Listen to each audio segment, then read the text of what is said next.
Greetings, everyone.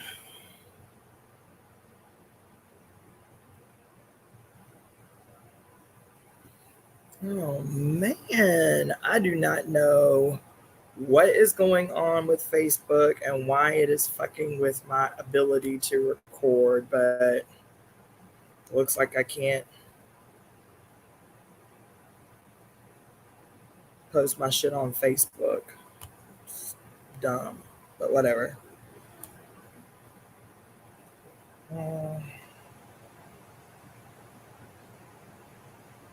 I don't know what's going on with that. I apologize for that, but I warned y'all that Facebook had been giving me shit all week anyway about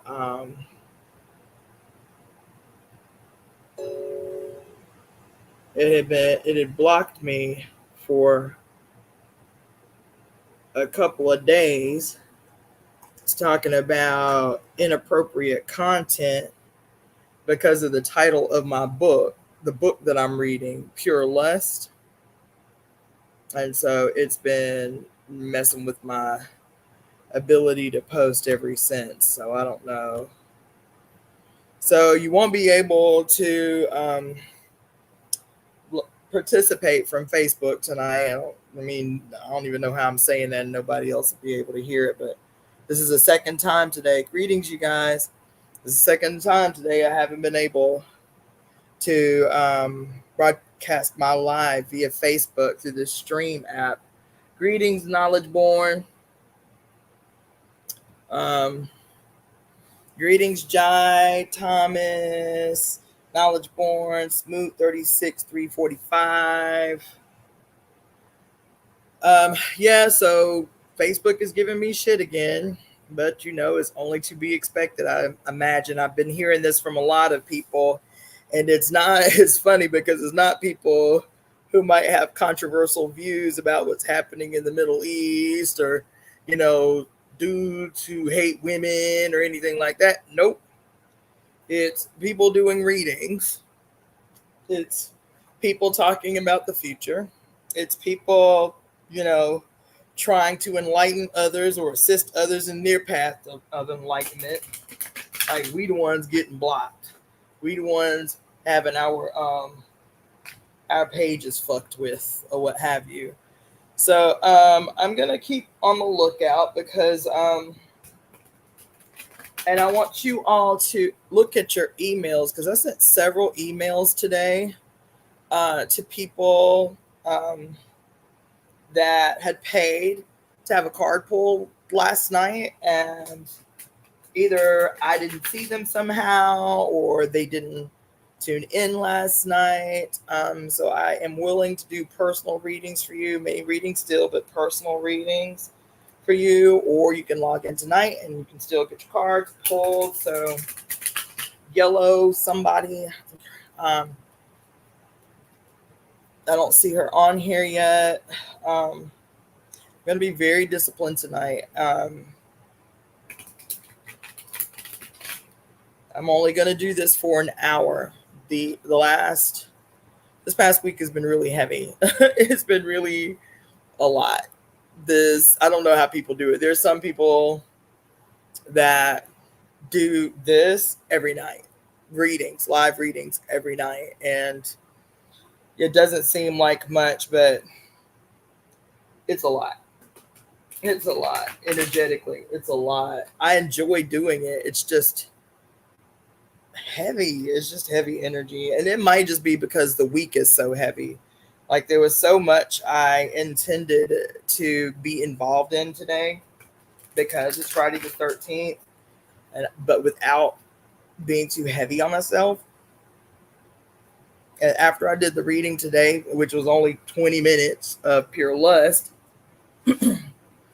baby, I laid asleep on this couch, supposedly going to take a nap for an hour because I was supposed to go to another event. I laid on this couch till about 15 minutes ago. Okay? And needed it. That hike up and down that mountain today about took me out. It was a lot. There were a lot of people there. So tomorrow I anticipate is going to be really, really busy, even early in the morning. The eclipse peaks here at 9:24. No, no, no, no, no. It shouldn't say 10. Oh, well, let's see, 10:30 p.m. tomorrow. No, that's not right. I have to look at it because I might have to adjust it. Thanks for bringing that to my attention, Mystique.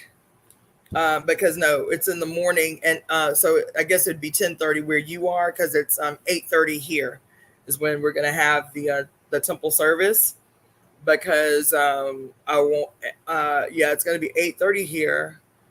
I'm gonna be up there early though, because today, oh my God, there were hundreds of people at the observatory. When I say hundreds, I mean hundreds of people at the observatory today when I went to go just scope the terrain. The other thing is I went up there to just kind of peep the technique.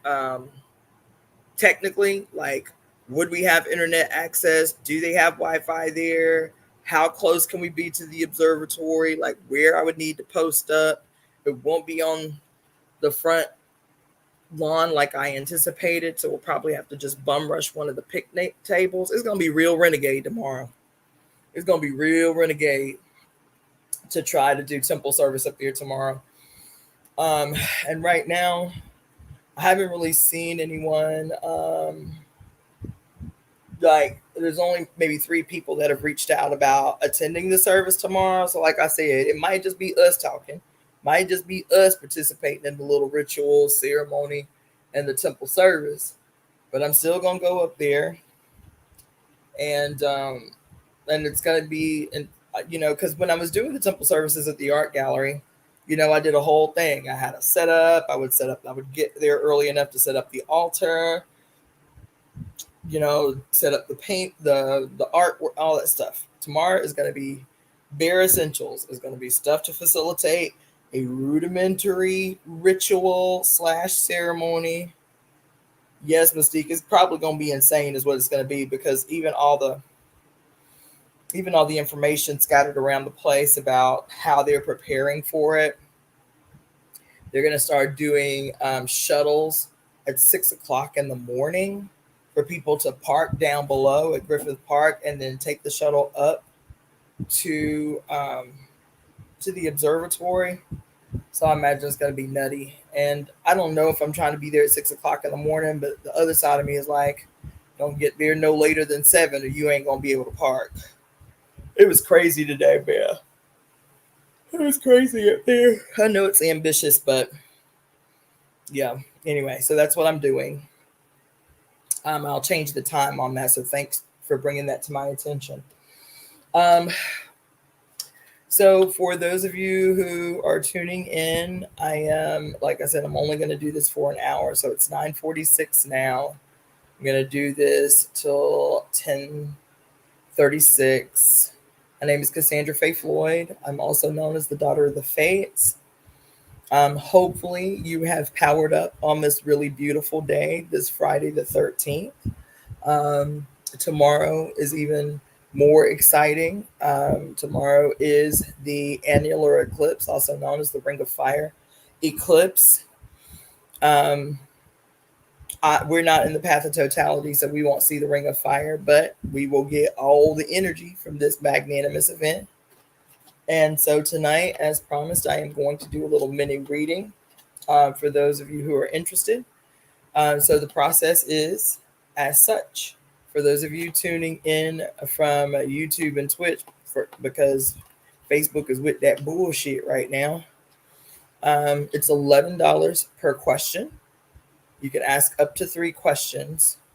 You can ask up to 3 questions during this call. For those of you who are tuning in via IG, it is $11 a question. This is my information. I know it's very rudimentary. I'll get on my technologically advanced shit next week. This was really impromptu this week. This was the first week I'm doing live readings. If you're interested in personal readings, then which I facilitate over Zoom, reach out to me at releaseheartcenter@gmail.com, and I can give you the pricing for that and the process of setting up an appointment. Tomorrow's a busy day for me. After the temple service, I know it's kind of ambitious, but after the temple service, I've got 3 1-hour readings lined up. That's a lot for me. That's a lot for me, but cool. I'm with it. I appreciate it. I also do complete greetings. Yaya Masa. I also am available to do complete wellness consultations. So for that side of my brain, I have 4 degrees. I have a master's degree in traditional Chinese medicine with a focus in 5 elements theory. I have a bachelor's degree in professional health sciences, another bachelor's degree in alternative medicine with a primary focus in Ayurveda, and I have an associate's degree in massage with 16 certifications in massage therapy. So that's the other consultation that I can do for you if you're interested. This is a great time of the year to do that, to get on top of and a complete picture of where you are in your wellness walk and where you can tighten up. It's extremely thorough, this reading. It too is facilitated over a Zoom conference. So those are the ways that you can check in and check in with yourself, for that matter. So with that being said, I'm going to go ahead and get started. So what I will do is until people express interest or start sending the donations for their for their questions. Tonight is a wonderful night to ask, baby. It is Friday the 13th. It is the day of the mothers. It is the day of the goddess Venus. It is the day, and for those of you who may be from different cultures, the goddess Venus is also Inanna, Ishtar, Ashtareth, Isis. Who else is she? I hope I'm not leaving anybody out. But she is the queen of heaven, is what she is. She is the bastardized, criminalized, great cosmic mother reduced to some evil Lucifer, further reduced to some evil devil. This is Venus. This is why we act so fearfully about Friday the 13th, plural. That's why we have spent a significant period of time fearing the number 13, condemning the number 13, creating horror stories and horror movies around Friday the 13th. Friday is Venus's day. Friday the 13th is her day epitomized because the 13 is her number. It is a sacred number that is indicative of and revolves around the female extraordinarily personal relationship with the moon in particular, with Venus also in particular, and with the collective relationship between females on this planet and the moon, Venus, and the Mother Earth. There are 13 lunar cycles in a year. There are 13 weeks in each season. Women typically ovulate on the 13th day of their menstrual cycle. The number 13 is the number of illumination because the Queen of Heaven is the star of the morning. And then at certain times of the year, the star of the morning, the Queen of Heaven, the planet Venus, is the evening star as well. You understand? Ooh, I just got chills everywhere. Baby, today is her day. And the thing about the criminalized, brutalized, in her imagery, to make sure we stay away from her, to make sure we do not tap into her, is that we have, in that brutalization and reduction, of the majesty of the Queen of Heaven, we have denied ourselves access to our own power. That's what we've done. That's what we have been made to do, is see her wicked, is see her evil. And every god is born of the Queen of Heaven. And there are different aspects and versions of that story. Kali, the great primordial black she, her name meaning the black one. Kali Ma. It is said of Kali Ma that she gave birth to everything, including all the gods we worship. Child, please. Of course she did. She is the great primordial abyss that existed before everything, including consciousness. Child. So anyway, I see you, Yaya Masa. So let me just, I haven't gotten any dings or alerts yet. So I'm just telling you, this is for, I'm here to do readings. However, we've been talking like this every night. I'm here to, support my life. Obviously, I'm here. This is a part of what I do for a living. Greetings, I am Chef B. So I encourage you to make your donation, ask a question. It is Friday the 13th, at least where I am. It is still Friday the 13th.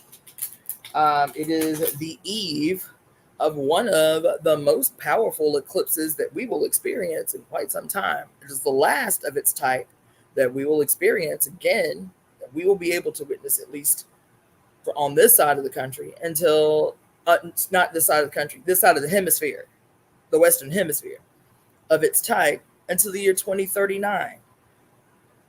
So it is these next 24 hours, boo, are extraordinary. And I have been imploring you. It is too easy. I have been imploring you all week long.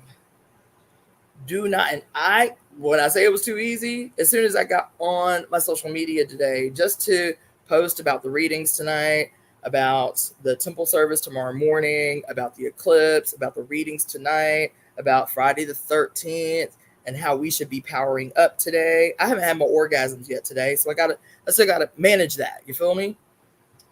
I knew. So let me backtrack a little bit. Let's give an overview of what's happened over the last 7 days. Last week, everybody had all different types of conspiracy theories and ideas about what was going to happen during this October 4th, test of the national alert system or some shit, and that emergency broadcast system wasn't just the continental United States. It was Alaska, Hawaii, and also Israel. And 24 hours later, this attack by Hamas on quote innocent civilians of Israel, and everybody has been locked the fuck in ever since. And without getting too pulled around about that particular event itself, it is a purposeful distraction based on astrological significance. I want to repeat that because I want to implore you that for the next at least 48 hours, do not, no matter how tempted you get, because I was tempted today, do not, no matter how tempted you get today, to give a single ounce of energy to what is happening in Israel and Palestine.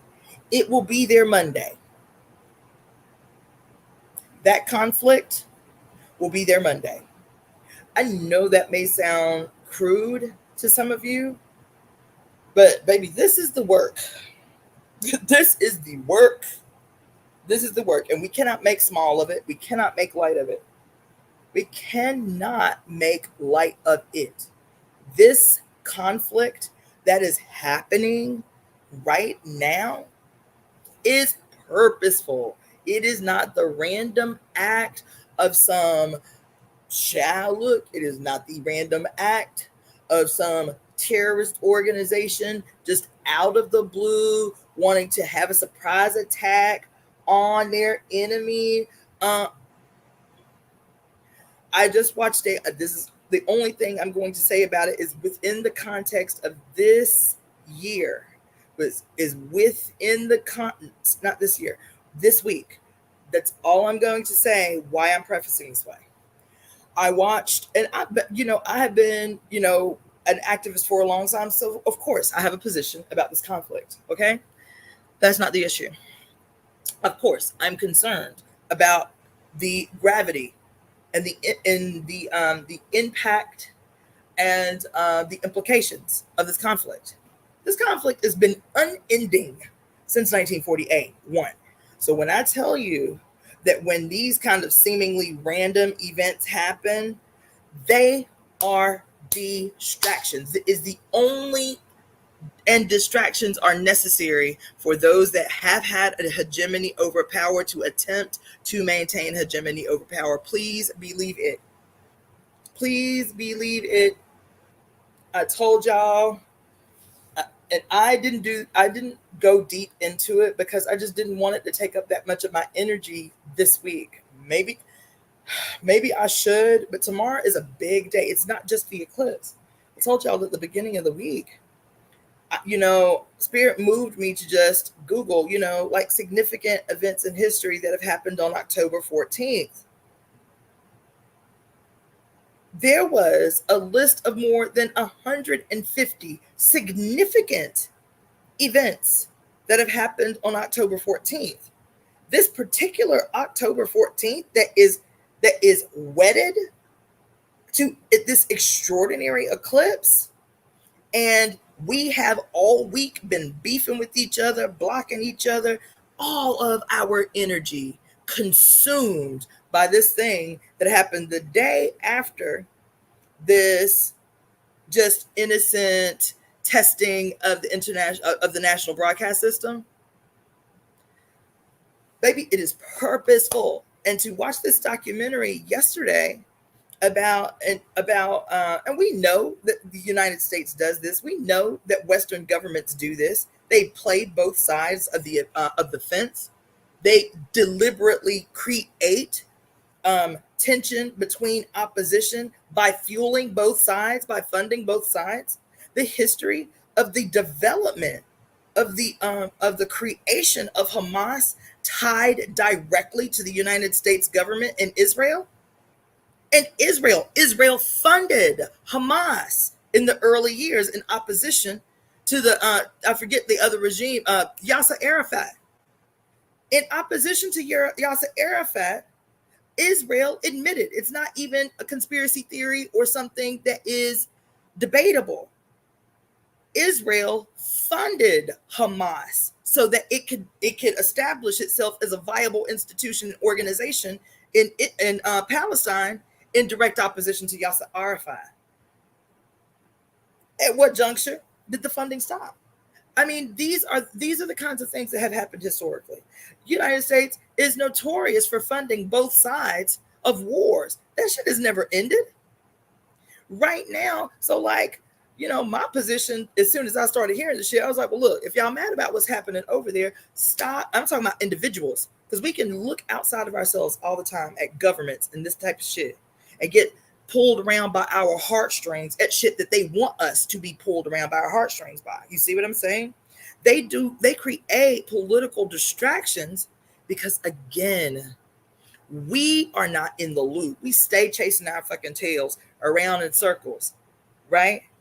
I am telling you, tomorrow, October 14th, has been so historically significant. My mind was blown this week.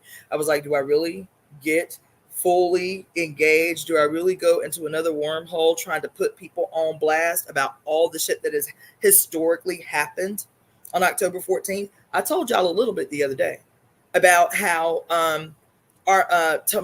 tomorrow is huge for the Ukrainian people. For huge, three major holidays fall tomorrow, and they're all militant holidays, fall on tomorrow for Ukraine, right? One of those holidays, which is what they call the Festival of the Day of Saints, where they hold up all of their Catholic martyrs, and then how two of their paramilitary organizations also made that day was established in 1947, the same year that Israel was born, given birth to, if you will. That same day, two of their paramilitary organizations, national paramilitary organizations, established that day as the day to honor their vets and their martyrs. What else? Martin Luther King was given the Nobel Peace Prize tomorrow in 1966. The Black Panther Party was founded tomorrow by Huey P. Newton and Bobby Seale tomorrow. So much deep. The wars initiated by, what's his name, John the Bruce. I don't quote me on that. John the Bruce, who kicked off the war for Scotland's independence from Britain. That starts tomorrow. That was yesterday. That's tomorrow. That day was the first day of the rebellion of the Scots against the British. Significant, massive, regime-changing events happened on October 14th. All you have to do, because I'm not going to do that homework, because I'm really trying to channel my energy and direct it in a certain way. But it's important for me to tell you that astrology, I have never approached astrology, spirituality, my spiritual walk. I have never approached it in some way that is separate from my political background, the fact that I've been a political activist since 1996. I am one to seeing the world made right, to seeing the world made better. So when I went from being an atheist to becoming a hardcore militant Black nationalist, right? My whole thing was about strategically how has the world become the way that it is. It numerically, statistically, it doesn't make sense. And the reason that politics alone could not explain that is because politics alone does not accept that there are higher forces, that there are things around us. And I'm telling you this as a scientist, you guys. I'm a scientist. All right. So when I say we can say a variety of things that sound different, and they are all true, right? So when we talk about spirituality, when we talk about God, when we talk about angels, when we talk about forces around us, that sounds like woo-woo to most scientists. But my being the scientist and always wanting to know the why, and having gone to medical school for 10 fucking years to find out the why, and why there is such this chasm in these different spaces, is because, look, baby, it's a different way of saying the same thing.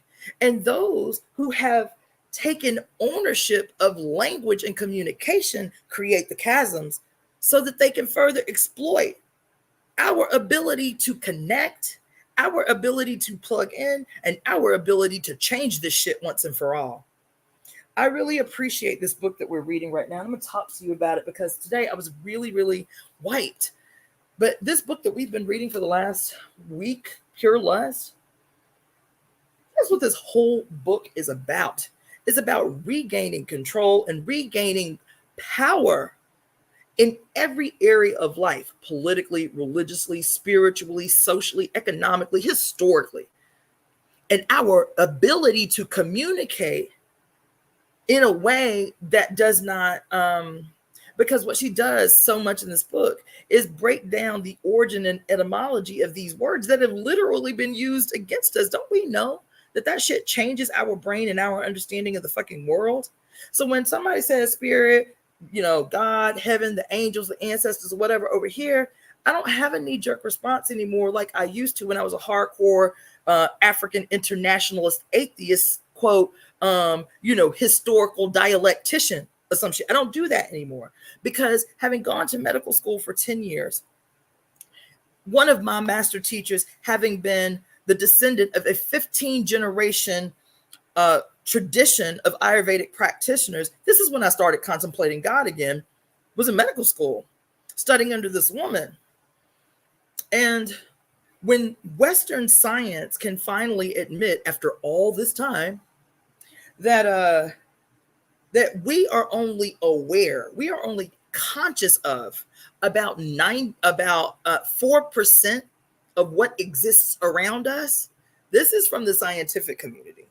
This is an explanation about our senses, our internal and corresponding external senses, and how we are processing hundreds of thousands of bits of information every day.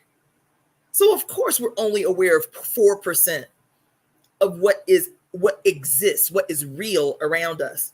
What's the other 96%? Call it what you want. You can call it the Orisha, forces of nature. You will not be wrong scientifically. Call it angels if you want to. You will not be wrong scientifically. I hope I'm making sense. You understand? I hope I'm making sense, because when we talk about principalities, of evil and all of that shit, what is evil? What did Barbara Moore say evil was? She said evil is that which prevents the the emergence of the one. What is the one? Is that some just philosophical statement that she is making? These motherfuckers who have been in power, most pronounced for the last 2,000 years, but easily for the last 6,000 years, that is how they have thrived, is dissecting the one into many separates that do not connect. And so they are all made powerless. That is not a philosophical statement, baby. That is not a spiritual or religious statement. That is a political goddamn statement. That's a fucking weapon that has been used against the many. The many are the one. The many are the one. We are each. I say this so many times, but I'm telling you, this marrying, this reunification within us, the unification or the reunification of the subconscious mind to the conscious mind, of the right brain and the left brain, of the flesh and the spirit, the reunification of the dissection that has been imposed on each one of us to make us ripe for exploitation. This is what we are in a contest with. We have all been fractured. We have all been dissected. It became the most pronounced when I was in medical school. I was like, yes, this is the mystery. This is the mystery. This is why you have specializations in all of these areas. You can't go to a single doctor for that which ails you. No, you have to go to a gastroenterologist. You have to go to an ENT. You have to go to a gynecologist. You have to go to a motherfucking toe doctor. You stump your toe, you can't go to a doctor. You go to a toe doctor. You feel me? The dissectification, the fracturing of human consciousness, the fracturing of human spirit, the fracturing of the individual human being is exemplary of the fractioning of human beings from one another. It is exemplary of the fracturing of human beings from their mother, the very real, scientific, and spiritual entity that we call Earth. Don't you know that Earth is a sentient, alive, breathing entity? That is a scientific statement. The atmosphere is the breath exhaled by the many biological factors that exist within the earth. That is a spiritual statement, and it is a scientific statement. So when I talk about the reunification of the one, I am talking about within your own body, the reunification of conscious mind and subconscious mind, the reunification of right brain and left brain, the reunification of spirit and flesh, the reunification of this unified one with the many, with the whole, seeing self in each one of us that exists on earth. And when we do that, at the same time, we are synonymously reunifying our relationship with our very real and caring mother called Earth. And in this relationship of us reunifying with one another and reunifying with the Mother Earth and reestablishing a unified relationship with the greater heaven, with the great primordial abyss, with the beneficence called the other planets, the 8 other planets, with our 2 luminaries, the moon and the sun. Child, look, I hope I ain't rambling, but I'm just trying to tell y'all, here we are on Friday the 13th, on the eve of this extraordinary event. And I am telling you, baby, when I say I just went on my social media today only to promote for these events, for the 5 o'clock reading, for tonight's reading, for tomorrow's temple service, and to woo you all to stay the fuck off the social media if it in any way is trying to pull you in to this present personification of patriarchal distraction of human spirit so that it can continue to feed off our fear, feed off our frustration. Yeah. And so that's why I'm talking to you about how historically, and I do this a lot, how historically October 14th in and of itself has been extraordinarily significant. And then tomorrow it will be multiplied probably by 10,000 because this eclipse is happening. But not just is the eclipse happening, it is preceded by this very magnanimous Friday the 13th that we've been in all day. But not only is it preceded by this magnanimous Friday the 13th that is owned and ruled by the Queen of Heaven, it is also still happening within the context of the fact that we are slowly transitioning through the first Pluto return that this young country has ever experienced, and the ricochet effect that it is going to have over the whole globe. And we still in it, baby. When I say we neck deep in that shit, we neck deep in it. For those that don't know, Pluto returns are empire ending movements. They only happen once every 248 years. You understand? America is in its first Pluto returns right now. That transition will not be complete until the week after the next presidential election. It started at the height of Black History Month on February 20th, 2022 to 2022, right? And baby, when I say she's been kicking ass and taking names ever since she posted up Pluto, she's been kicking ass and taking names.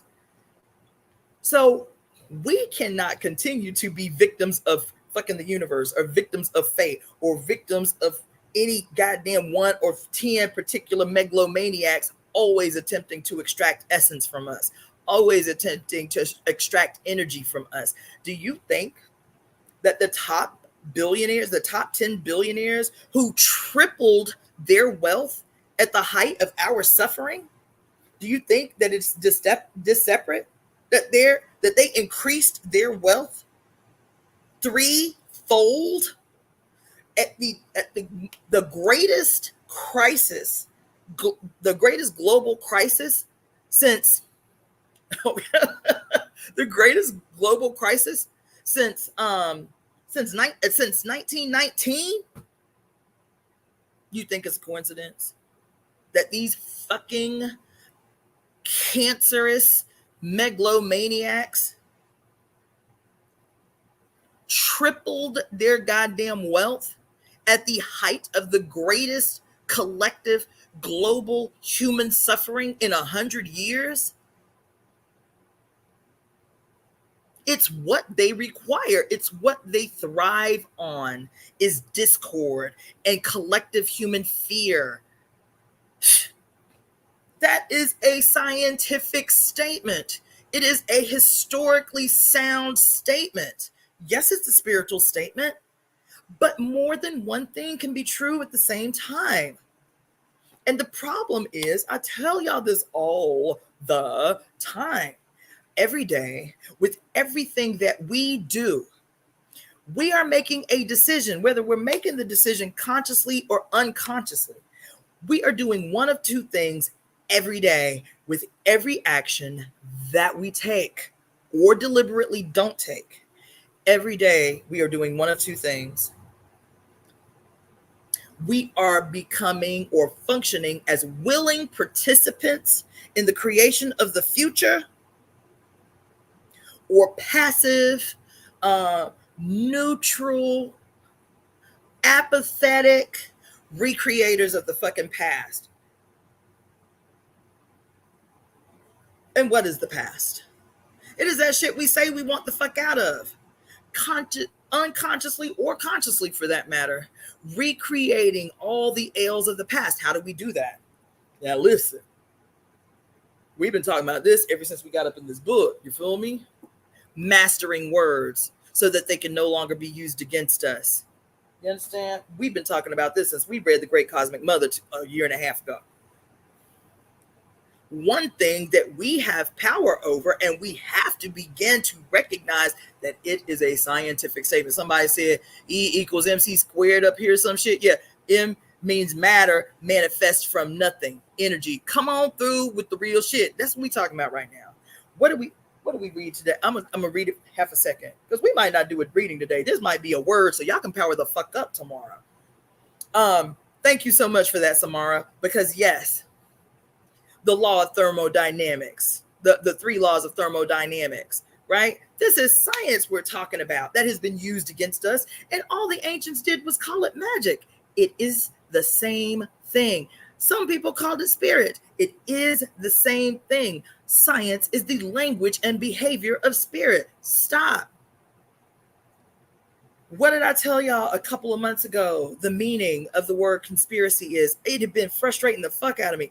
Why? It's like on the list of everybody, conspiracy theory, conspiracy theory, conspiracy theory. I said, let me find out what this word means. Conspiracy means what? To breathe together, to speak aloud.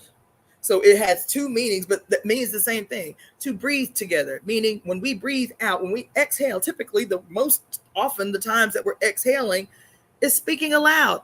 We speak aloud. To breathe aloud, or to speak, to breathe out, to exhale, to speak an oath, to breathe collectively, to ensure a certain result. What is that? If that is not collective spell casting, what is it? Conspiracy is to breathe together to ensure a certain result. And the example used in the etymological definition is as an orchestra blowing horns, breathing out to create a singular piece of music. Yeah, there might be 100 people in the motherfucking orchestra playing something different.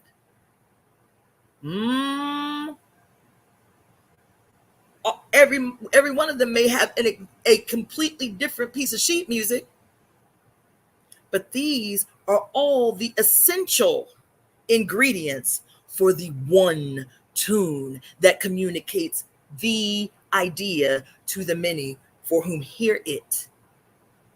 To what? Ensure a certain result. That's what conspiracy means. So conspiracy can be bad, or conspiracy, we can set the terms for what the conspiracy is that we are collectively speaking out loud to ensure is the end result. The future that we say we want to see made real. And if we get caught up in this shit where we arguing with one another about shit that is being imposed into our consciousness to elicit a certain result, which is what? Fear, distrust, dread, doom, gloom. That's what this shit is. It is a conspiracy. The breathing together aloud of our enemy to ensure a certain result, a result that they benefit from at our expense, a result that they fucking get fat off of at our expense. And all they need, that's all they thrive on, is our collective fear. Because when they collectively breathe together to ensure a certain result, our response is to breathe together that ensures a certain result. And when we breathe aloud, and the energy and the essence and the life force through which that happens, speaking from our heart chakra, allowing it to pass through our fucking throat chakra, and the branches from the root of what we speak live forever in the fucking atmosphere. That's the law of dynamics. So it may sound, it's the first law of thermodynamics. So it may sound beautiful and poetic and spiritual. It is scientific too. It is scientific too. Do you understand what I'm saying? And so when we respond by breathing aloud in a way that they know we will, which is beefing with each other, which is my position is this and your position is that, and if this is your position, then fuck you. And this has been the discord all goddamn week. This most powerful, magnanimous, wonderful potential presented to us on a fucking galactic silver platter. Bitch, y'all want to change the future? Control your narrative. Set the terms for the new world. Call it, demand it be so the way you say so. What is the future that we want to see? What does individual sovereignty look like within the collective of sovereign human beings? I'm not talking about nationalism. I'm not talking about, quote, national sovereignty, because I've been up in that shit. I done been in too many goddamn political organizations where the shit being spoken off the tongue is, we want sovereignty, we want freedom, we want independence, while inside the shit, motherfuckers in power are denying people sovereignty. That's been my experience in every single goddamn organization that I have ever been associated with. All these big, beautiful, pretty, ambiguous ideas about freedom and sovereignty and self-determination, while the motherfuckers in power are denying individual sovereignty to the women in the organization, denying individual sovereignty to the children in the organization, denying individual sovereignty to people doing the work for free. Being up in spiritual, because spiritual communities ain't fucking exempt from the criticism, boo. Great, wonderful ideas, the traditions, the culture, the rituals, the prayers, the dances. This shit is beautiful. Meanwhile, up inside the shit, you hear multiplicities over decades of horror stories of motherfuckers in positions of power not only denying sovereignty to human beings, but being parasitic, energetic fucking vampires off the weaknesses that they see in others. You understand? And so I'm going to tell you, I am uninterested in providing my enemy any more power. When I talk about us creating the new world, being conscious creators, the new architects of the world that we want to see made real, I am talking to you as someone who is not a spiritual bypasser. Just, do prayers of manifestation. Just make sure you do your affirmations and the world will automatically be made well. Bullshit, yo. That is spiritual bypassing. I had somebody tell me that bullshit the other day. And I was so disappointed. Because I was like, this motherfucker is, always on point. But why you doing all that? We just need to be the fuck up out of here until this shit fall. How the fuck do things happen in the material world? Who are we? I've been telling y'all all week through these tarot cards that keep falling, baby. We are the pipes. We are the instruments of manifestation. We are. This flesh is, baby. Miracles happen on this planet through flesh. Listen, even in your own ugly ass Bible, there ain't a story that I recall in the Bible, and I know the Bible better than most preachers do. That might be the way I need to start communicating with y'all. You feel me? It's in a language y'all motherfucking understand and shit. You feel me? I know that scripture better than most motherfuckers. I was made to read. I learned how to read reading the Bible, memorizing scriptures at fucking 5 years old. And I don't recall a single story in the Bible where God, so-called God of Abraham, came to fuck out the sky himself and executed a motherfucking thing. Not nothing. Not even the non-consensual impregnation of Mother Mary. God didn't come down and do that. He didn't come down and part the Red Sea. He ain't come down and kill all the fucking Egyptians. Now, I want y'all to rock with me. I know this shit is mythology. I'm just saying. I'm using it as an example. Even in your own ugly ass Bible, God didn't do a motherfucking thing. Not in the whole of the Bible. Not nowhere in the whole goddamn Bible. Do you know the Bible is 6,000 years of Hebrew history? Mythologized, but Hebrew history nonetheless. Mythology of the Hebrew people. 6,000 years. And in 6,000 years, that motherfucker ain't come out the sky and do shit on this planet himself. What did he do? He chose flesh. Then he communicated to that flesh, Moses, pick this motherfucking stick up right here, because with this stick, you are going to work wonders in my name. Joseph, Joshua, Elisha, Elijah, Shadrach, Meshach, Abednego. Miracles are executed through fucking flesh because we are the instruments through which spirit communicates to the group. That's why y'all sitting here watching me. There are prettier people on the internet. There are more articulate people on the internet. There are people who got flyer YouTube pages than mine. They got all kind of cute little shit. I watch them.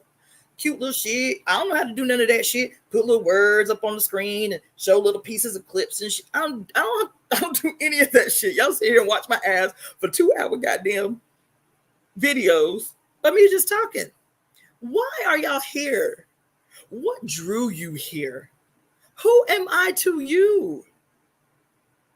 If not spirit embodied in flesh, attempting to communicate her will to the many. That's all. Because I allow myself to be that to her. I allow myself to be that to her. Do you understand?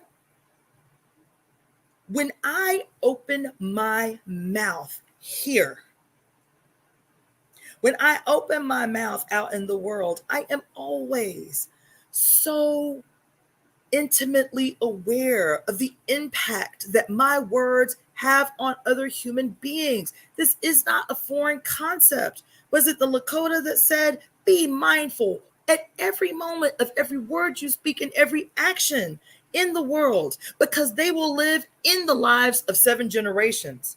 This is the word. That's a scientific statement that they made. Yes, it's spiritual, but again, spirituality is the language of science.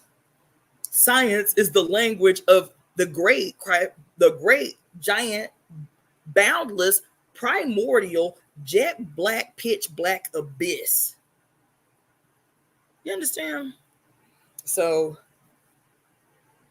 seize fucking power. And the things that I tell you that are seemingly small, they are not small. When I tell you this week to make sure that if you are winning, if you are attempting to open your life to receive a lover or a romantic relationship or whatever, whatever that is that you're trying to draw to you. And I tell you this week to make sure that your environment is indicative of that which you say that you want, so that because it already exists, now you have made sure that your place, your surroundings are energetically ready to receive that which is already for you, that which already exists near you. You just may be stalemating its entry into your life. And that might seem seemingly small for you to be wanting to welcome a lover into your home.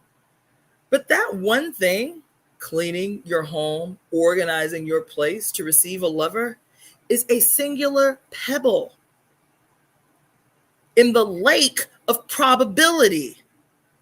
It is not separate from your disposition And that moment that you clean your apartment and you feel better and you go out into the world because you're like, yeah, I do feel so much more peaceful. And now you have conversations with random people, and everything you say is received in one way or another by somebody.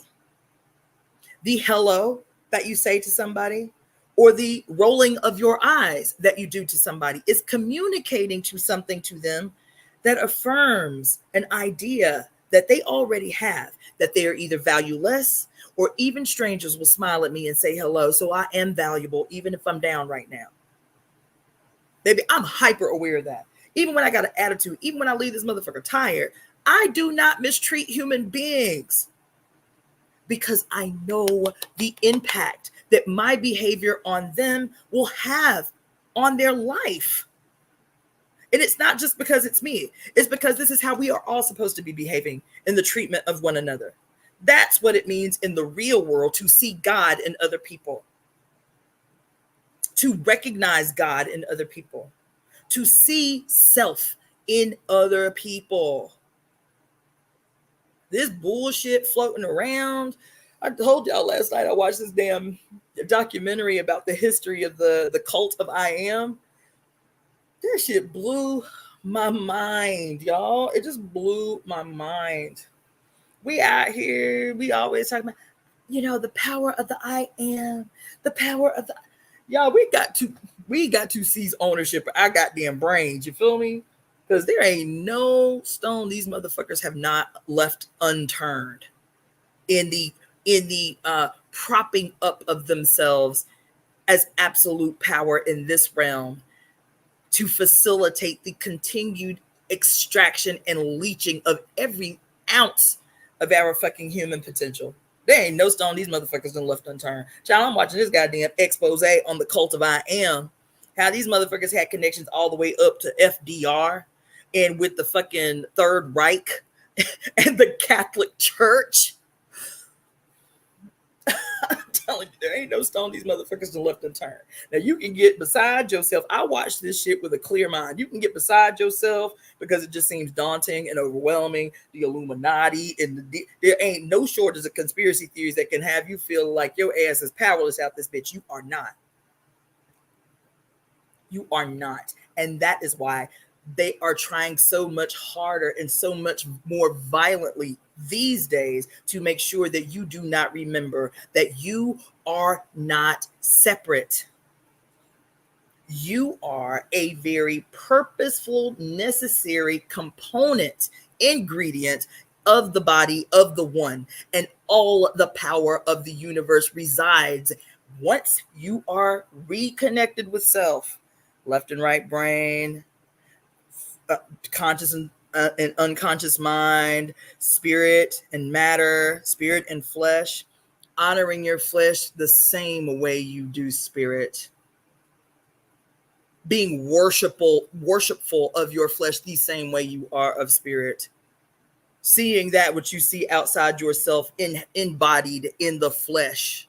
You understand? Listen, these motherfuckers are running scared if you know how to witness what is happening. I watched this old ugly ass preacher today talking that same old bullshit, y'all. Well, I know it's scary and I know people got these positions, but what we're seeing is just the fulfillment of biblical prophecy. God knew that there would be a time, and it could only happen when Israel was a nation, when the people of Israel were finally reunited on their own homeland. If you guys, if y'all can't hear nothing else, I do not have anything against individual human beings. I do not. Now, people are probably eventually going to say that I'm an anti-Semite. I am not. As a matter of fact, there are so many Jewish people right in my immediate circle. I am not an anti-Semite. Most of the Jews that I know are able to take a righteous position about what is happening, unfolding in Israel right now. Right? I don't have any Jews that I know of in my circle that are Zionists. And if they are, they're quiet about it. I am not an anti-Semite. I'm not anti-Muslim, not anti-Buddhists. I'm not anti-Christians. not anti-Catholics, not anti-Hindus. I am anti-institution. I am anti-religion. I am anti-establishment of any kind on earth that justifies exploitation and oppression in any fucking way. And all of these institutions do. All of these religions do. Every single fucking one of them thrive in some way off the deception and the subsequent exploitation and oppression of the many. Every single one of these institutions are political institutions. Hinduism is a political institution. Buddhism is a political institution. Taoism is a political position. You understand what I'm telling you? You understand what I'm telling you?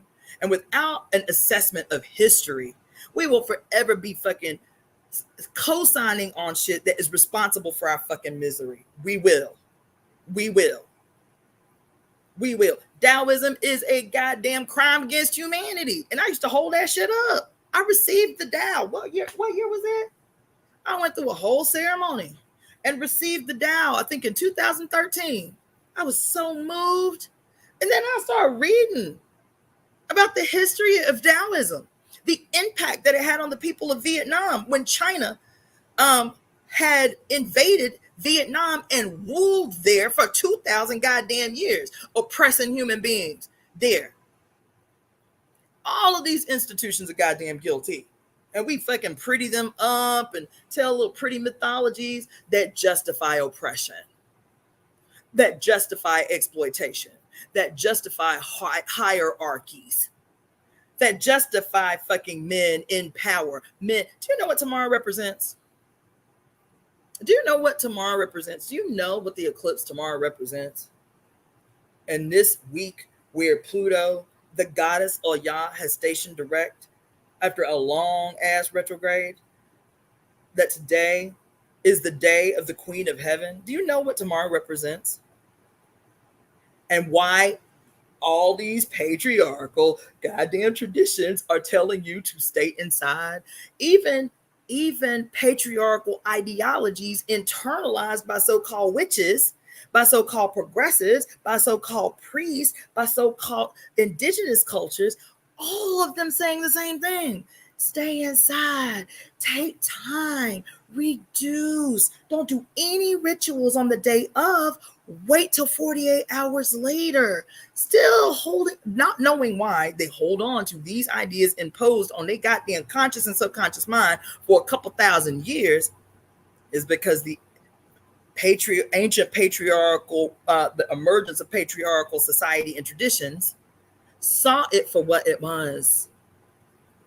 These solar deity-centered worshiping societies saw the sun as God, the sun is king, the sun is the ruler, the sun is the man.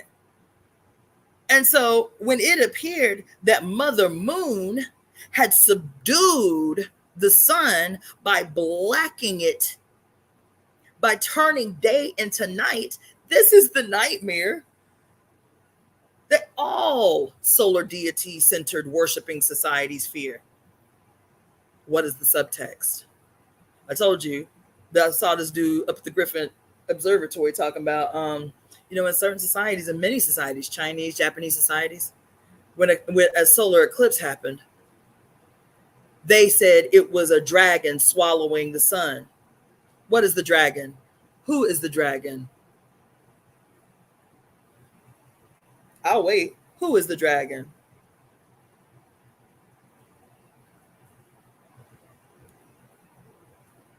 The dragon is and always has been the personification of the fully embodied presence and dominion of the mother on earth.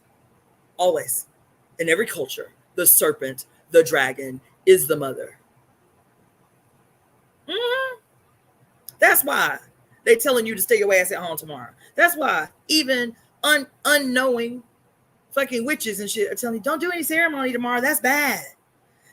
The new moon is about what? Planting seeds of intention. What did the card that we pulled out of the I Ching last night tell us? The food that I pulled for that individual last night. What did it say? You better plant new seeds. Stop planting the same old dumbass seeds and expecting a different outcome, expecting a different harvest. Isn't that what the card said last night? Anybody here? Anybody with me? What did the card say last night that I pulled for that sister? Here it is right here. Stop planting the same dumbass seeds and expecting a different outcome. What did it say? Stop planting seeds of self-denial. Stop planting seeds of, let me find the shit. Because that card blew my mind last night. Stop planting seeds of fear, self-deception, self-denial, and expecting a different outcome. If you want to make radical gains in the world, plant new seeds. Tomorrow, the new moon, as the solar eclipse, is about what? Planting new seeds of intention. And everybody telling you to stay your ass home and don't do ceremony tomorrow. Y'all ain't here. This is the card that came down last night. Because I told y'all at the beginning of the week, I try to be really mindful.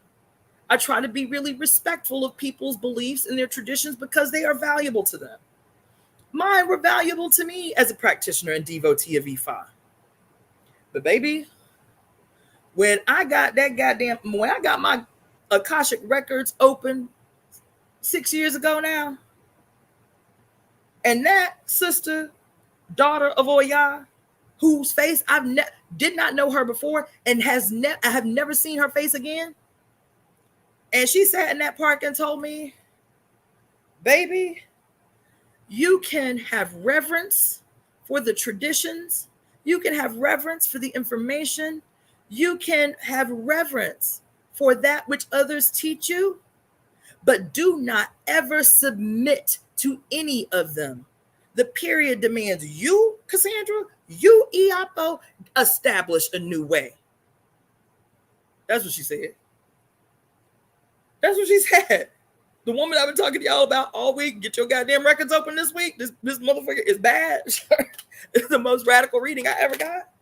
I took 25 pages of notes from that reading that she gave me for 1 hour. 25 pages of notes. She said, your first incarnation, you were a priest in the temple of the goddess Sekhmet. And this is the power that you need to pull from in this incarnation.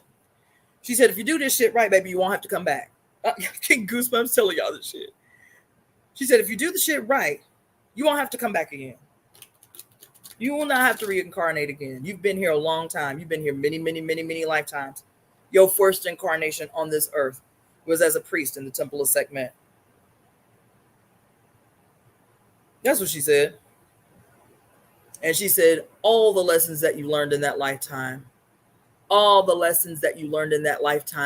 they are paramount right now in this incarnation. She said, Joe Aston had a bad habit of confusing submission for reverence. You learn a new idea. You get hip to a new idea. This motherfucker did not know me. This woman stopped me in a store the day before, in a grocery store, the day before, and stopped me. And she said, you bruja? I said, excuse me? She said, girl, are you a witch? I'm looking around. I was like, do you just walk up to random people asking them if they bruja? She's like, girl, I'm a daughter of Oya, and I recognize me. That's what she said in the goddamn grocery store. I said, okay. I said, bitch, we need to know each other. The next day we had coffee, and she was like, I need to open your records. I didn't even know what the Akashic records were. She took me to a park in Southside St. Pete, and we sat outside under this big-ass fucking tree, and she proceeds to open my records and unload on me, baby. Oh my God. She's like, you got a bad habit of confusion. She did not know me. I didn't tell her anything about me. I did not tell her I was in acupuncture school. No, I'd finished acupuncture school. I didn't tell her I was an acupuncturist. I didn't tell her I had just spent 10 years in medical school. I didn't tell her nothing about me. We had just met the day before. She said, I'm going to open your records. You know what she said to me? She was like, girl, who the fuck are you? I was like, what you mean? She's like, you got spirit guides from fucking everywhere. There's like 1,000 people around us right now. I said, what the fuck that mean? She is like, you need to speak multiple languages. I said, what? She said, you do not belong to one. You belong to all. And you need to be able to communicate to all. You need to start learning multiple languages. She said,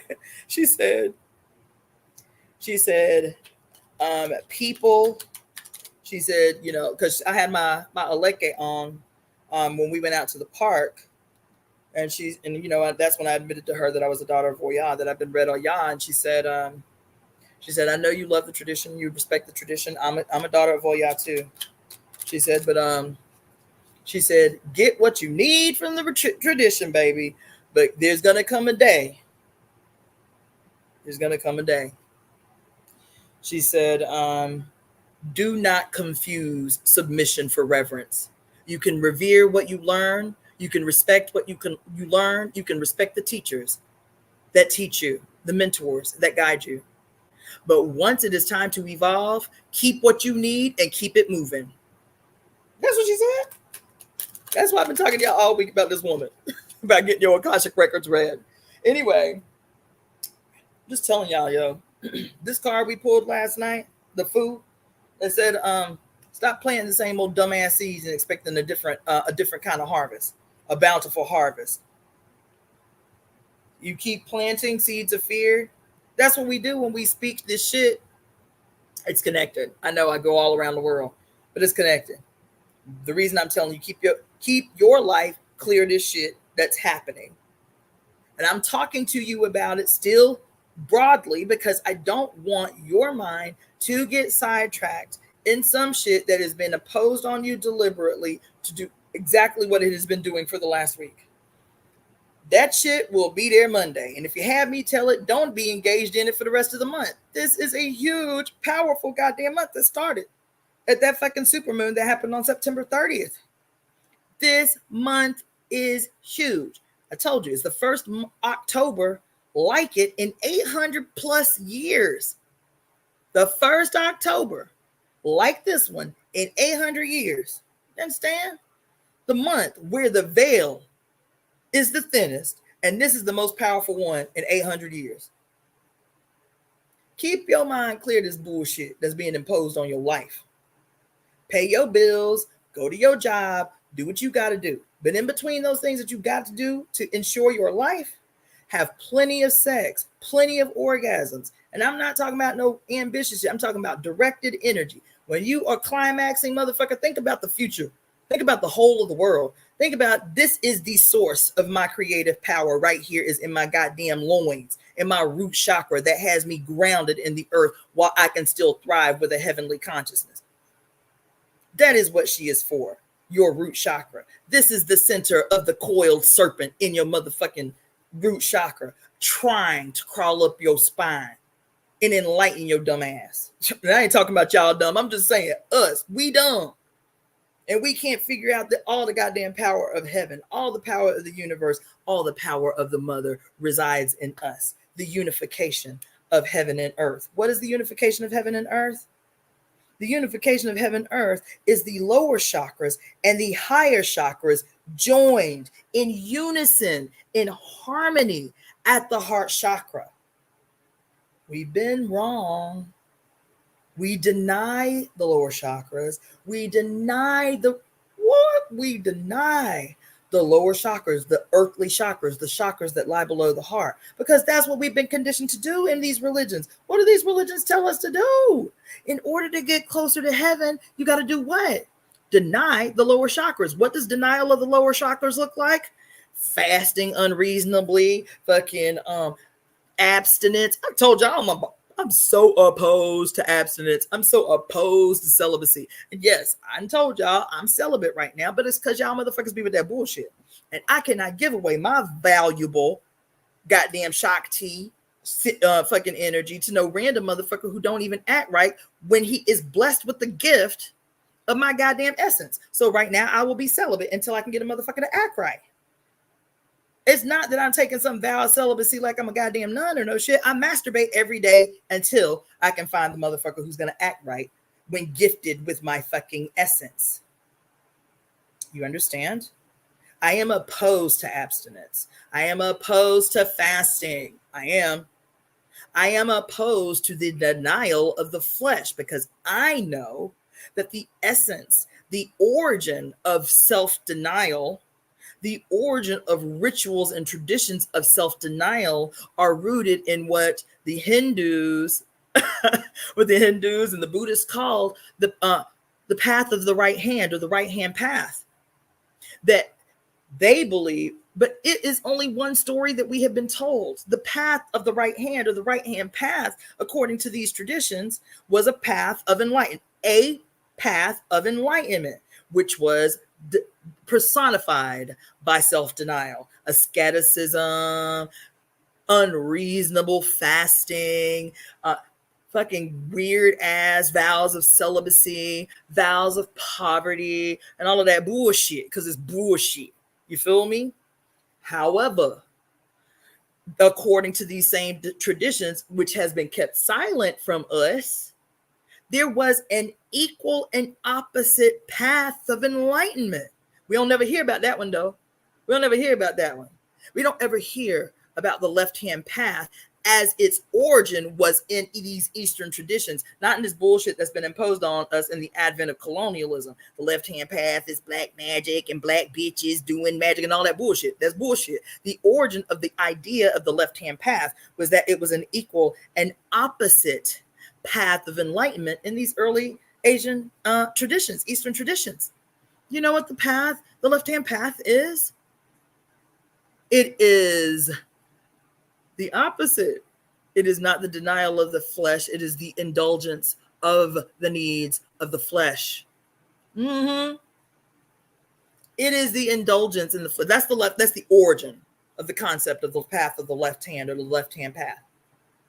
And when I read it, because I went to medical school. I spent 5 years in Chinese medical school. My undergraduate, I spent 2 years learning Ayurveda from an Ayurvedic practitioner who came from a 15-generation organization of Ayurvedic practitioners that are accredited with having saved the medicine during the British invasions, assaults on the medical systems, killing doctors and practitioners and all of that shit. And their family went underground and saved the fucking medicine while the British were trying to wipe it out of existence. This was who my teacher was. And in all those years, a goddamn decade of education, not one time in any circle of these Eastern traditions that I was learning from everywhere, Korean acupuncture, Japanese acupuncture, traditional Chinese acupuncture, classical acupuncture, 5 elements theory, Taoism, Buddhism, Hinduism, in all of these traditions, not one time, even though it exists, did anybody mention the left-hand path, that all the philosophies were up in the actual teaching of the medicine. Because in those cultures, the medicine is not separate from the cultural, spiritual, and political beliefs of the people. Not one time, not one person in any program that I was in said, well, we talk about like asceticism and vows of celibacy and all of this shit as the path of enlightenment. Not one time, not nowhere did anybody say, but you know what? There is an opposite and equal path of enlightenment, and it is radical self-indulgence. Oh, yes, it is. Radical self-indulgence. And why is that so epic? Why is that so beautiful? Because we just read yesterday in this wonderful, magnanimous, goddamn piece of evidentiary channeling work, this motherfucker say here that if you intend to regain your elemental relationship with earth and heaven and all the elements around you, human beings, animals, the trees, the rocks, the seas, and everything, every act that you conduct attempting to regain your memories, regain your power, and reestablish your relationship with the elemental world, bitch, every act you conduct will be seen as a sin. And what does it mean to sin? She said, bitch, if you're going to do this work, you better have the courage to sin. That's what she said. She said, you better have the courage to sin. because the etymology of the word sin means she is and to be. That's what it means. The word sin, S-I-N, the etymology, the Latin origin of the word means she is and to be. That's what it means. That's what it means. And then I recall reading maybe about 2 years ago. I was like, damn, because I was Googling the left-hand path, because in my mind, it was the shit that I've learned since I've been in the E5 tradition. The left-hand path is bad. It's black magic. It's this Palo. It's all this shit. No, it ain't. No, it ain't. Not in its origins. No, it ain't. No, it ain't. It is radical self-indulgence as a recognized and accepted equal and opposite path of enlightenment. That's what it is. That's what it is. Now let me shut up for a minute and read some of these comments, because y'all been going off. I know y'all tripping. Okay. Yes, Mystic. Yes. Jai Thomas. She said, yes, bitch. Now you talking. They are feeding off of our pain and suffering, and soon it will be the blood. It's already the blood. It has never not been the blood. Giant Thomas, what you need to do is go back to the readings that I did on the Great Cosmic Mother, when she talks about part of the reason that these people in power at the rise of patriarchy needed to control the sexual activity of women was to ensure that they could direct the life-giving process. Why? The same reason now, when we get caught up in bullshitting ass conversations about being pro-life or pro-choice, that is not the goddamn issue. It's a distraction. This question of pro-choice or pro-life is a distraction facilitated by those who have always attempted to control our procreative destiny, our procreative life. Why? Because the primary purpose that it serves is to produce cannon fodder in the form of cheap laborers in these factories, or cheap soldiers to send out to maintain a perpetual state of conflict and war that feeds empire from both sides under the guise of enemy consciousness. You understand what I'm saying?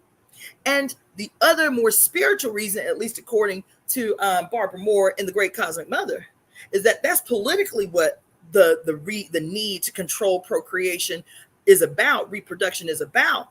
But spiritually, what it does is it gives an unending flow of sacrificial blood to the god of war, which is Rome.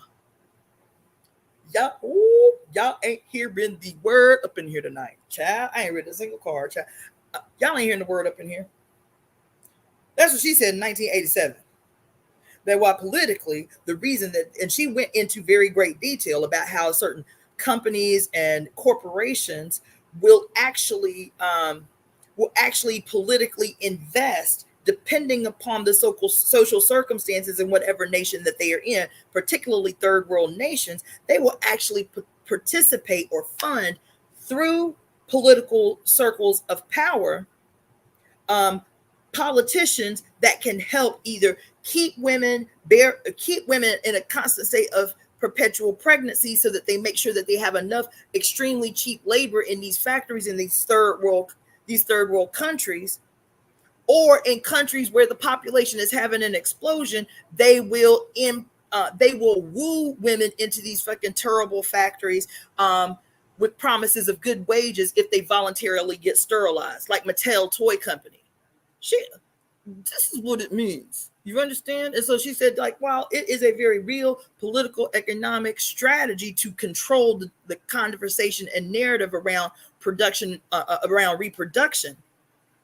She said there is a spiritual implication as well, because what it has done since the advent of patriarchy, since the consolidation of patriarchy under the Roman Empire, what it has done is it has, because remember early in the book, she talked about the creation of the Godhead, according to ancient people, this idea of the creation of the Godhead. y'all want me to talk about this? Because now I feel like I'm rambling. It's good shit, but I feel like I'm rambling. You understand? So if y'all want me to go on, I'll talk to you about the creation of the Godhead and how it factors into where we are today when she makes this statement about politically and economically how these goons and these fucking mega corporations direct the narrative around reproduction for dollars and numbers, for dollars and cents, and bottom lines. We get caught up in the emotions of these discussions, and it's not an emotional discussion. This shit is political, and it's economic, and it's exploitative. Now, on the other hand, because that's the primary thing, this is political, it's economic, it's exploitative. These narratives around pro-life and pro-choice that we get pulled around on our heartstrings by, but it also has a spiritual implication because keeping women in a constant, and there have been too many studies that have shown over the last 150 years, from Canada all the way through other Western countries, that the more impoverished women are, the more babies they have. That the more economically and intellectually secure women are, the less children that they have, the more upward mobility they have, and the more happiness they experience. They know this shit, but they need women poor so that they continue to reproduce these children that become the pool of cheap labor, and or they become the frontline cannon fodder for a perpetual state of war. There are 159 fucking active wars on this planet right now. Who fighting these wars? Cheap, faceless, poor ass laborers had no other motherfucking options but to go and wage war on human beings in the same goddamn situation they in. And she says what that does. God, there's a quote in there that's so good. She says what this is, this creation of the Godhead of war by Rome. What this fucking does is make sure that there is a constant inflow of blood on the altar as sacrifice to the maintenance of the God of war. What does Rome mean? What does the word Rome ideologically mean? We are the children of Mars. What is Mars? The God of war. Oh, y'all ain't heard. Y'all ain't heard. Y'all ain't heard. Rome etymologically means we are the children of Mars, the God of war. And ever since they have pulled out all stops to keep this bitch fat and fed off the blood of the many. Oh, y'all ain't heard.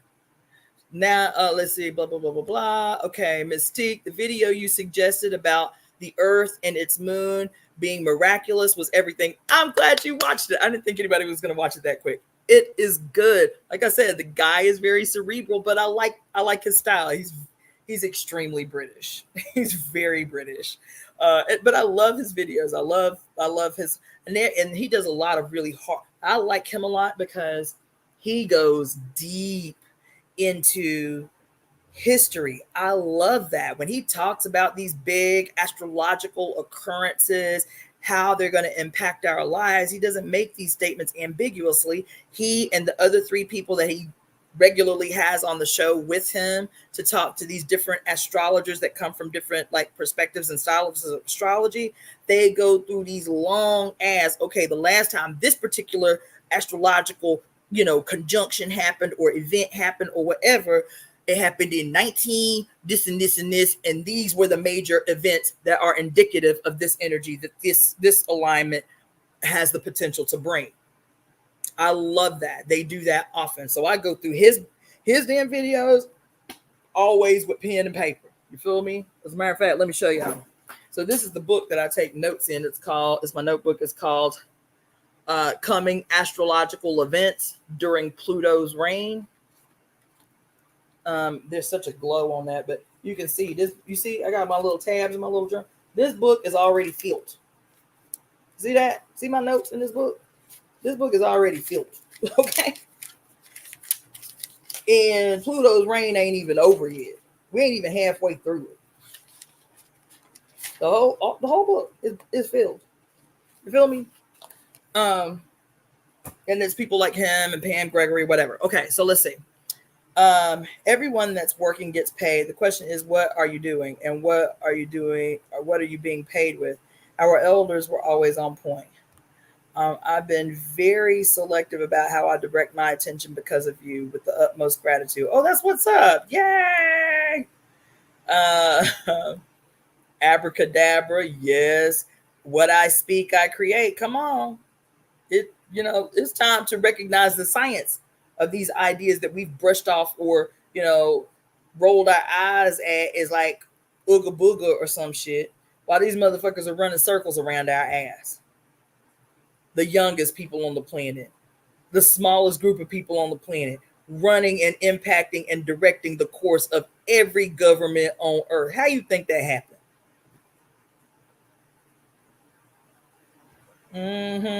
Yay, Samara. Thank you. Yes, Mystique. God damn it. Yes. Oh, Carlotta. Y'all gassing me up. You understand? Gonna make me blush out here and shit. Listen, when I started to hear, I was so frustrated as a kid. When I was in the church, grew up in the church, devout parents. My sister's a Christian missionary for the last 20 years. All these powerful human beings in my family. And I'll be honest, for a long time, I think I've told y'all this story before. I was like, there must be something wrong with me. There must be something wrong. I hated praying and I felt guilty because I hated praying because I obviously was not having the experiences praying that other people around me were having. So of course, as a kid, I'm thinking something's wrong with me. Like, why ain't I having these experiences? My grandmother was at the time, I think she was holiness, and then she became a Jehovah's Witness. She used to speak in tongues. She'd be washing the dishes. We was little kids. She'd be washing the dishes, and all of a sudden she would be overcome and fall out in the floor and start speaking in tongues and shit. You feel me? I was like, damn. And so I grew up in the church and I'm seeing all these powerful women having these experiences. I'm like, well, why ain't that shit happening for me? Like, why I don't hear God the way these motherfuckers always hear God? So I assumed that there was something wrong with me, that I was bad. That's what being wrong with you meant. It meant I was bad, right? And so my teenage years I spent in a horrible state of chronic fear. And the fear was, if I die, I'm going to hell because something is wrong. I'm telling y'all, if I die, I'm going to hell. Something is wrong with me. I spent my entire teen years in a perpetual state of goddamn fear. You understand? And that went on for some time. And I'm saying that because I when I became a devotee of Ifa and had my first real palpable spiritual experience with a legba, I was like, okay, that's why I wasn't hearing spirit when I was up in that church, because the language I was speaking wasn't the language that was meant to communicate to spirit in a way that resonated with me. You understand? And yeah.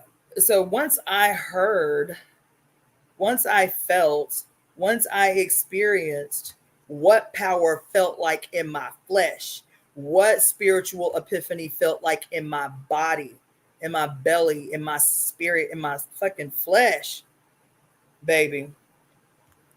Um, I was so excited. And it still took me a long time to talk to people like, publicly. Like I helped build my Elay in Tampa, and and I helped build a temple in Tampa, and then in response to that, I helped build my godmother's Elay. And because a lot of people that were doing political work came with me into that temple, and so it still took some time before I had any level of. It was interesting. I didn't have a problem talking publicly about politics. You had me tell it. My understanding of politics is is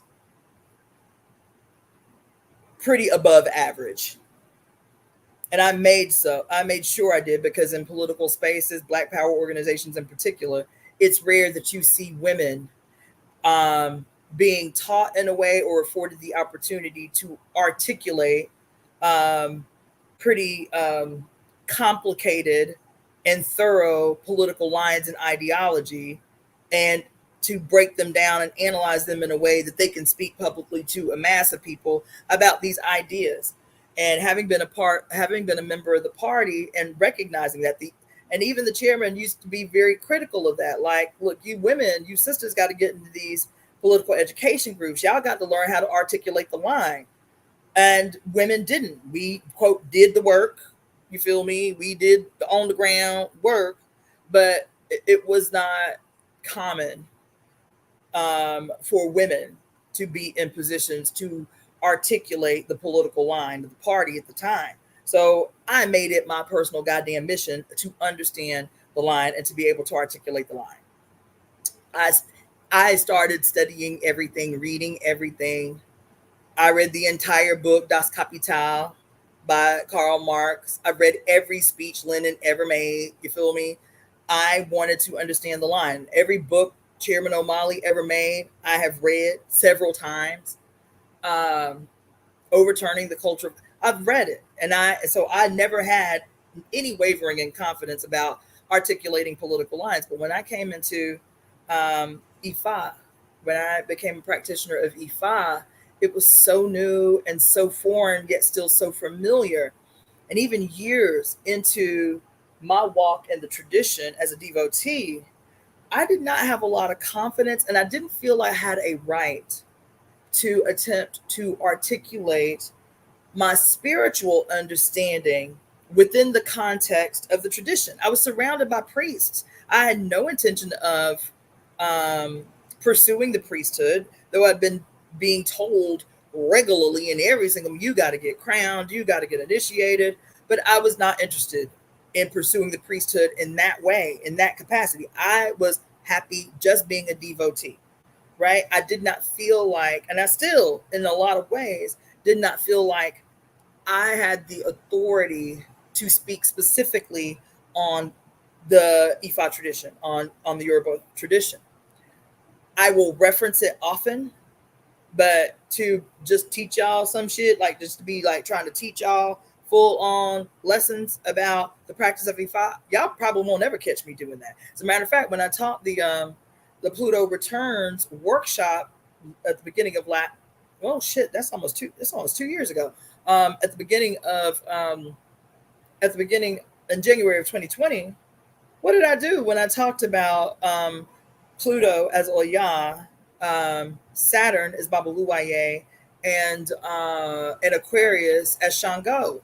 I have, and I still think, a pretty excellent understanding of the tradition and the relationships of the Apatakis and the stories and the manifestations of the Orisha and the stories and mythologies around the relationships of the Orisha. I have a really good understanding.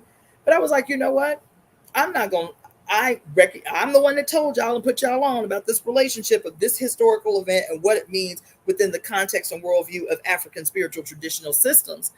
But let me call one of the priests from my temple and interview her, because she was a priest of Shango and the leader of the temple, of Olori Temple. So I called her and I interviewed her for that section of the workshop. And we started talking about the worldview of these historical astrological events from the perspective of Western Hemispheric people. What did I do? I interviewed a sister who that's her bag. She is Mexica, Mexican, and she actually studies and practices Mayan divination, Mayan astrological divination. I know, a rudimentary, basic understanding, but that ain't my bag and that ain't my land. So I call and I interview her, right? What does this mean economically, this historical event that we're moving through called America's First Pluto Returns? I could say something based on my understanding of what's unfolding economically and how that is indicative of certain behaviors and characteristics, particularly of Baba Luaye, Capricorn, Saturn, and Aquarius, and Oya as Pluto, all of them having some impact on economic systems, But I know the mythology, but let me call two people. One who is a strict economist who was up in the whole cryptocurrency thing from just a narrow just that perspective, and then let me call this other sister who is all into the crypto thing, but she is a priestess of Oya and an Egungun priest. So that's what I did. I developed the economic question and interviewed two people from two different perspectives around the economic implications of this movement that we're making through this period where Oya as Pluto is moving for 2 years into Aquarius. You understand what I'm saying? So yeah, I don't even remember why I got on that, but it's still important. You know what I'm saying? I'm not an expert on everything. I think I have an extraordinary mind, the ability, and I think that that's why I've been placed in the kind of extremes that I have been over my life. My life is, as a cult member. You know what I'm saying? My life is in a Christian end of the world cult. My life in the African People's Socialist Party. The part of my life where I was addicted to substance. The part of my life where I became a mother. The part of my life where I became a grandmother. The 20 years I spent as a political activist, and so on and so on and so on. These extremes give me the ability to see in a more broad way the connections between all things. When I talked about cleaning up your apartment and not seeing it as just cleaning up your apartment, seeing it as a singular stone in the lake of possibilities. That stone, that action, that single action that you take, having a ripple effect in every direction, many of which you cannot see. But this is what it means when the priest, and the Akan priest in the book last night that we were reading, said, why are you confused about why I'm teaching you plantain lanes, plantain magic, right? Teaching you about the herb plantain in the study of magic. Why are you confused? She said, because I thought we was learning today how to predict the future. He was like, well, I'm confused. You predict the future by creating it. What does that mean? You predict the future by creating it. It means what we've been saying since we found out what the word conspiracy means. What does the word conspiracy means? Breathing together to ensure a certain result.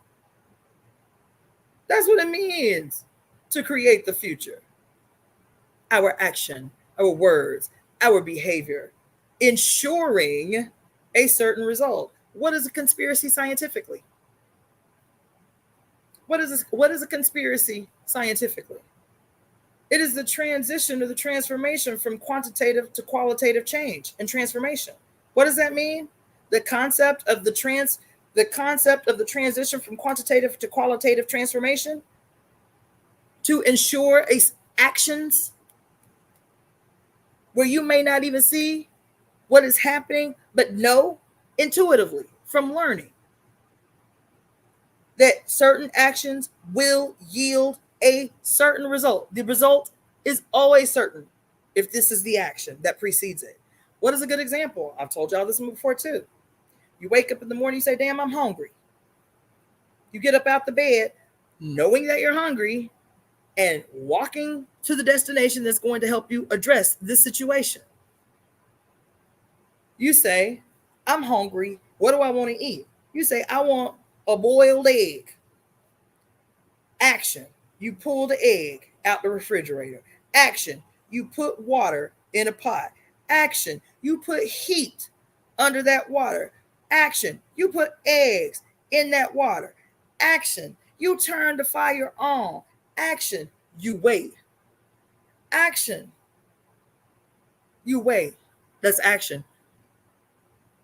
The whole time you are certain that because of the actions that you have taken, the end result is that your hunger will be satiated, because the desired outcome, which is a boiled egg, a transformed egg, will allow you to satiate your hunger. I know that sounds funny, but that is a conspiracy scientifically. Where did you get the knowledge? Did the knowledge just exist in your brain that A plus B equals C, egg in water with heat will yield an edible egg in this in this personification, or better yet, you know that if you add water and heat, even as you cannot see anything happening, molecularly, there is a lot happening, a lot happening. You do not have to see the direct impact of the actions that you take, cleaning your apartment as a singular stone in a pond of possible outcomes, right? Anyway, this is how my mind works, child. I could go on and on and on, but that's what I'm saying. You predict the future by creating it. We speak the future into existence. And what does the Bible say? Where two or more of you are gathered, there I will be, or there I am. That's what it means to create the Godhead. We can't be by ourselves in these houses anymore, attempting to change shit. This is helpful. This medium, where you guys are watching me go off when I'm supposed to be reading y'all cards and shit. Trying to make myself a few coins. Oh, Shalami, what are you doing up this late at night, woman? It's good to see you. Yeah. But everything is divine. Everything is right on time. And in every moment, we are making a choice. We are doing one of two things in every moment. There are no mundane actions. Ooh, I want y'all to hear me. There are no mundane actions. Clean your apartment. It is not a mundane action. There is something tied to it, whether it is a change in your behavior or your disposition, or it lightens your heart or clears your brain a little, so you go out in the world in a better way than you would, dreading having to come home and clean your apartment. There are no, especially in this period, baby, Pluto just stationed direct on Tuesday at the 1010 portal, and back to back until the first week in January. All the other 6 planets, so it was 6 planets in retrograde at that time, because Mercury stationed direct right before that supermoon in September. But there had been 7 fucking planets in retrograde, and the big outer planets, they just been slow rolling, slow punching your ass.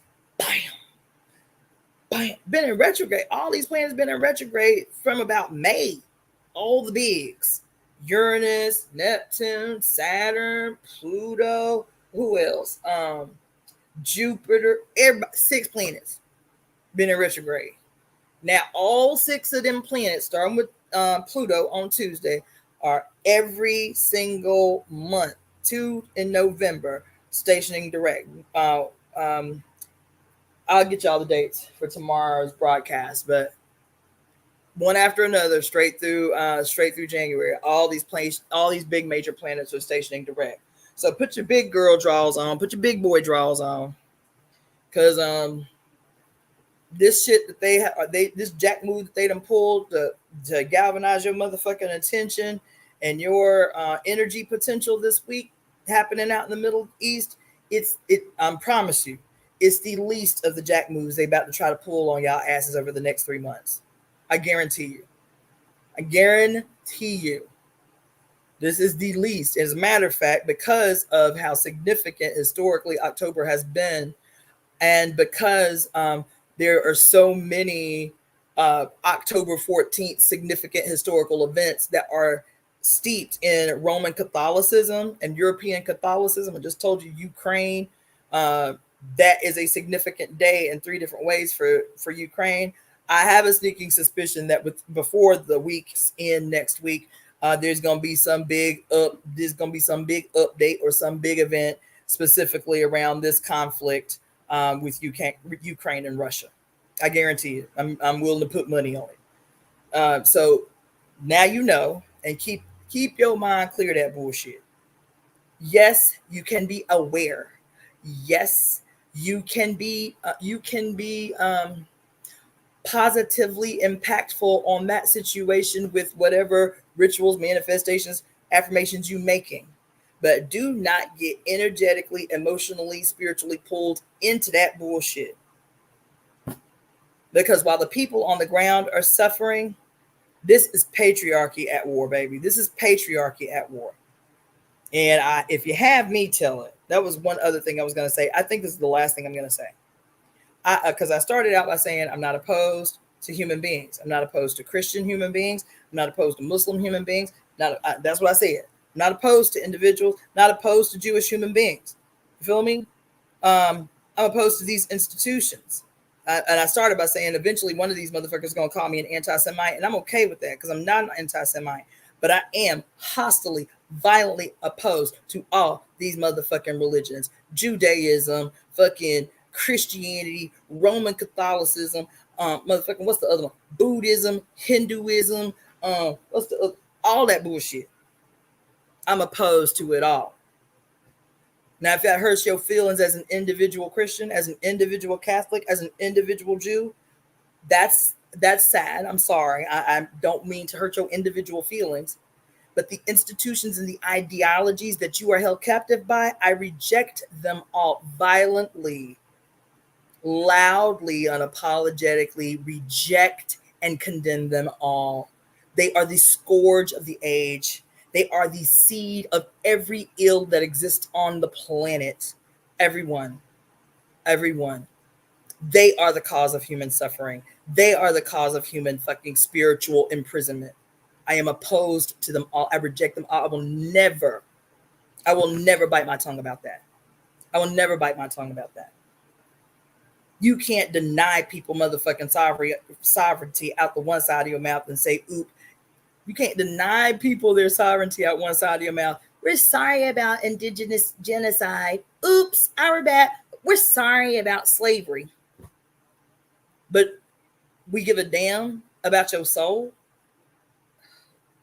And that shit is happening right now. I just saw this shit today about this white girl stealing a Nico song because I liked the song so much. And I knew that if I liked it so much, it had to be demonic.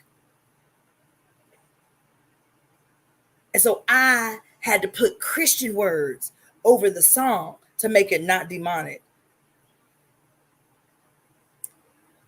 We gonna have to go toe to toe with these bitches. And I'm talking, when I say these bitches, I mean these fucking colonizing, human suppressing, imprisoning goddamn institutions called religious institutions that are the secret hands that puppet these goddamn governments. These governments do the bidding of these religious institutions that hold us mentally captive, emotionally captive, spiritually captive. Anyway. Yes, Yavonda. Oh, okay, look at all these new people checking in. Raquel. I hope I said that right. Raquel HM. Patricia Taylor. Okay, I see all y'all tuning in. It's late as hell. Maybe I should do all my shit late at night. I barely get anybody tuning in during the day, but y'all all here squad deep. Talking about wars. Do you know the spiritual meaning of the never-ending war between Israel and Palestine? I know that since I read the book The Sibyls, the fucking theft of African prophecy by the Roman Catholic Church, and how the war between the Hebrews and the Roman Catholics, what the one thing that they did agree on was the stealing of the oracles made by the Sibyls. That was one thing they agreed on. And the other thing they agreed on is that all of them had to die. And so this bullshit between Israel and Palestine is a political issue draped in spiritual jargon. That the origins of what we know as the Torah, the Quran, and the fucking Bible is the stolen prophecies of black sibyls scattered throughout the Mediterranean and Europe. That's our shit we're reading. That's why I be telling all these women, pick that book back up. Yes, I know it is the source of a lot of trauma, but the mother says, I am still in here. I am still speaking to you. You need the spirit of discernment to know what these motherfuckers changed. Because I said that even before I knew this shit, that the Bible is just a giant ass collective work of fucking plagiarized stories. They stole that shit from everybody. Call it the word of God. Get the fuck out of here. Yeah, it's the word of God. It is the corrupted, inverted word of the black goddess, Mami Wata. That's what it is. Yeah, so anyway, Kristen Moonrise Astrology. Okay. Carlotta Carlotta bowed out. She's like, look, y'all talking too much. I'm going to sleep. Let's see. Thank you. Okay, awesome. I'm tired and I have a jack move to pull tomorrow with the temple service. So I think I'm going to round out from there. Everybody tuning in from IG, thank you so much. Sully Baby Doll, Natural Nursing, Kimmy Alchemy, DJ Jazabella. Okay, that's my girl. Black Brown Unity Center. Okay. I am Chef B. Alex. Oh, that's my girl too. Oh shoot. Alex died yesterday. Smooth 36,345. Thank you all for tuning in. I didn't read a single card for y'all, but today was a word.